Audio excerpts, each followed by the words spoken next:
Hello, everyone, and welcome. So this week we're going to go ahead and go over chapter 8. Like I've done in previous weeks, I'm going to record this video, upload it to Canvas, but also for accessibility purposes as well, I'm going to upload the PowerPoint.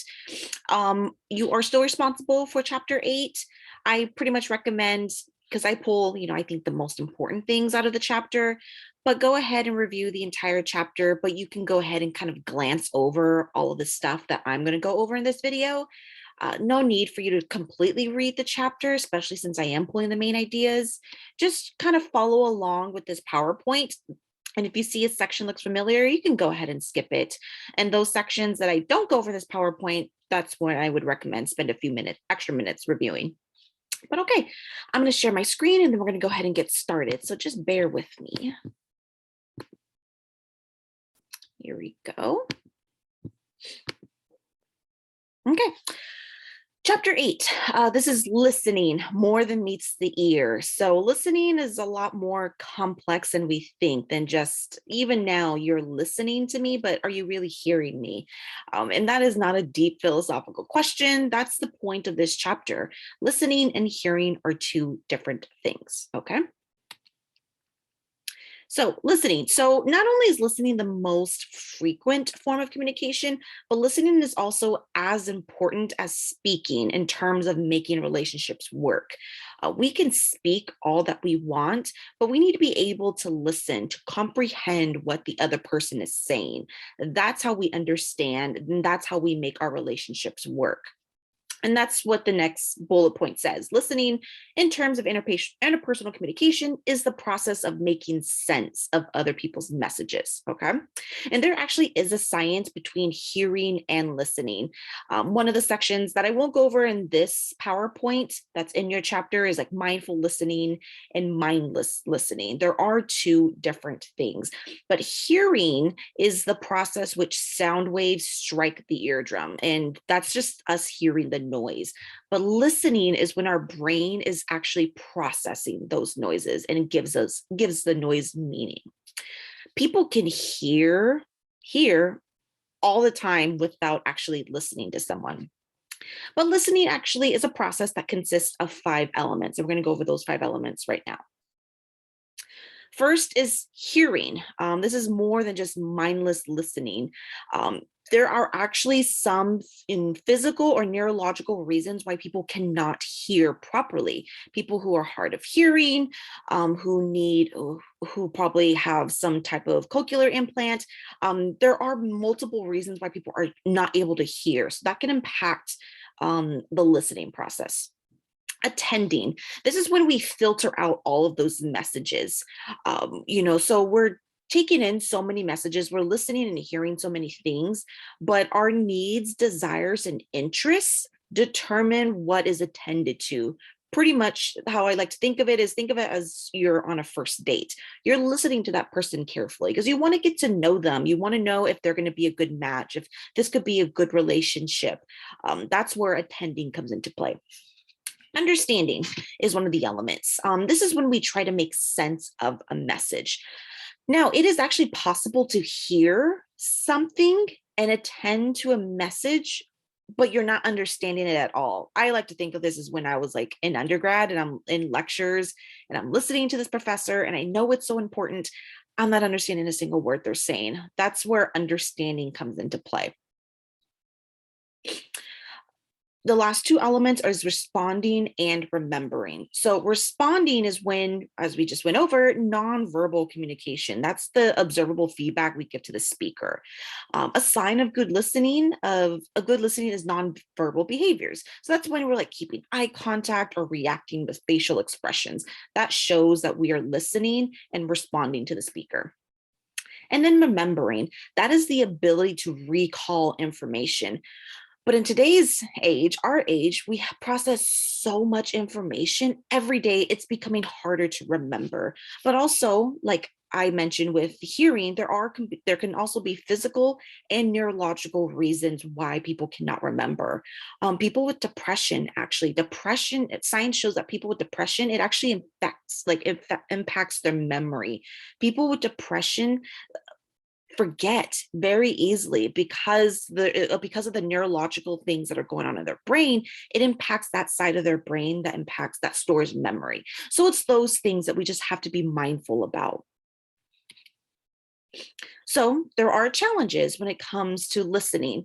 The challenges of listening, and there are also types of ineffective listening.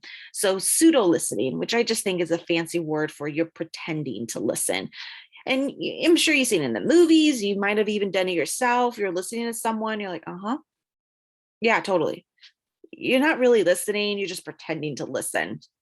Stage hopping. I'm sure we've all talked to these people through some point throughout our lives. This is where we call conversational narcissist. This is when you turn the topic of conversation to themselves instead of showing interest in the speaker. So let's say you're talking to someone and you're like, oh damn, my math class sucks. You're talking about your math class. That person's like, oh, you have no idea. Let me tell you about my physics class. You were talking, you were trying to get something off your chest, but then the person is stage hopping, is just trying to put the conversation back and to center themselves. So that's a type of ineffective listening. Selective listening. I'm sure we've all heard this. You have selective hearing. Selective listening is actually when you only respond to the parts of the conversation that interest you. Okay, so you could be listening to a professor and you're like, you're not really understanding, you're just pretending. But then the professor is like, and now let me tell you about our midterm coming up. Then you respond. Now you're listening. So that's what selective listening is. There's a lot of types of ineffective listening, so just bear with me. Insulated listening is actually the opposite of selective listening. So whenever a topic comes up that you want to avoid, you sometimes just fail to hear or even acknowledge it. And I think this is where some people get selective hearing or selective listening confused. Insulated listening is when you are ignoring the conversation. Something's going to come up, it's a problem, something you don't want to address that comes up, and you just don't want to acknowledge it. So you just pretend not to hear it, or you just kind of, your brain blocks those keywords out. Defensive listening. This is when you take others' remarks as personal attacks. And the example I really like to give is, do you remember when you were teenagers, or actually there are some high schoolers in this class, so even now, when your parents are asking you questions about your friends or why are you doing this, and you thought they were being nosy, you got really defensive. That's defensive listening. Ambushing. This is when you listen very carefully, like you are just hyper focused. You're trying to remember every single thing this person says, but you do this to store information so that way you can use it to attack later what that person is saying. I like to think of it as a good prosecutor. The prosecutor is always listening to what every defendant is saying on the stand, and then when it's time for them to cross-examine, they repeat that information back. So that's what ambushing is. And then insensitive listening. So this is when you respond like superficially and you just miss the important true message behind what the person is trying to say. And the example I like to give is, if you're asking your partner, girlfriend, boyfriend, your partner, when you ask your partner, are you okay? And they respond, I'm fine, but with an annoyed, edgy tone. But you say, okay, cool. Just want to make sure. Obviously they are not okay, but you miss that. That's insensitive listening. So why don't we listen better? So there are multiple reasons why we just aren't good listeners, and that one of them is message overload. Messages from your mom, dad, sister, brother, your car's ready to get picked up, your best friend needs help, something about your dog, your veterinarian is calling you, your professor's emailing you because you missed this assignment, your manager's trying to call you when, hey, someone just tagged you on Instagram, Facebook, Twitter.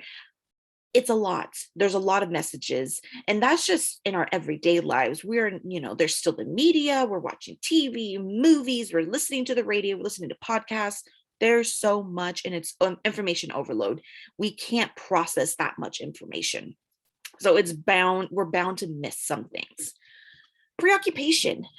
We're human. Things are always going to be bothering us, whether it's stress or school, life. Something is always going to be bothering us. And when we have something mentally bothering us, that can prevent us from listening, being a good listener. Rapid thoughts. Our brains are too strong. All of our brains are too strong. It's science. We process things so quickly, but not everyone is able to give our brain, the information as quickly as possible. So our brain is processing all this information, but we are not fully catching up there. So sometimes we just kind of drift off. Our brain is still processing, but we aren't. It's just with information message overload, it's just too much sometimes. Effort. There actually is science on this. Mindful listening, not mindless. Mindful listening, when you're taking the time to actually understand what that other person is saying, that can actually take a big physical toll on our bodies. External noise, just like how it sounds, it can hard. You can't really listen to someone when your external environment isn't cooperating. So if you're trying to listen to a professor in class, but the person behind you keeps talking, or you're trying to listen in class, but have you ever been in a classroom like during August or September in the summer and it's so hot, there's no AC? How can you concentrate on that? That's the external noise. And then faulty assumptions. That's when you assume and stop listening. So this usually comes up when you think you know, like a subject you're familiar with. You're like, oh, I don't need to pay attention to that. So you kind of tune out the speaker because you think you know what the speaker is about to say, and you've heard all this information before. No, sorry. There we go. Okay. So why don't we listen better? So we understand the challenges, we know the types of ineffective listening, we understand why we're not good listeners. So why don't we listen better? Like what's going on? Why can't we be better? And there's multiple reasons for that as well. Lack of apparent advantages.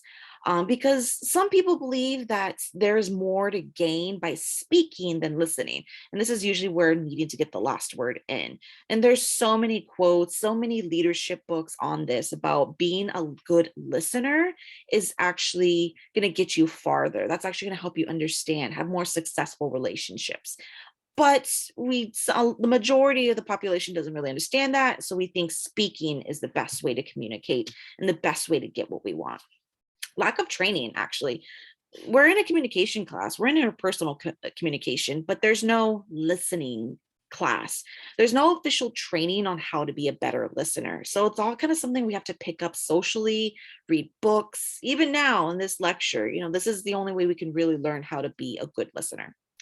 I've talked about this already. Hearing problems. There are some people who are physiologically prevented from listening. They cannot hear. So it's always be mindful of that. Try to be an inclusive communicator because there are some people who do have those barriers. How to be better. Talk less. Pretty self-explanatory, which is what I mentioned in the first one where I said, because people believe there's more to gain, needing to get the last word. Just talk less sometimes. That might actually help you be a better listener. Get rid of the distractions. That can be external, like a ringing phone, loud noise. Maybe you have a headache, or maybe you're stressed about an exam. Try not to get in a deep conversation when you're focused on something else. Don't judge prematurely. Don't make snap decisions about the speaker before you get a chance to hear from them. And look for key ideas, whether it's something you don't understand, whether you don't, you're judging prematurely on the speaker, you're trying to comprehend, try to look for those key ideas. What is the speaker trying to tell you, teach you? There usually are some common ground, universal messages when when you're trying to look to see what the speaker is trying to teach you. And that's it. At least for this PowerPoint. So like I said, finish reviewing all the cool information from the textbook that I did not discuss in this PowerPoint. There are some cool information, especially like the definitions about mindless listening and mindful listening.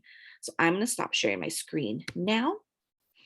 And that's it, everyone. Like I said, I will upload this video to Canvas. I will also post a PowerPoint. If you have any questions about this chapter, the course, whatever it may be, send me an email, send me a message through Canvas, or if you would like to meet virtually over Zoom, I'm more than happy to schedule a Zoom appointment. Thanks so much. I'll see you next week.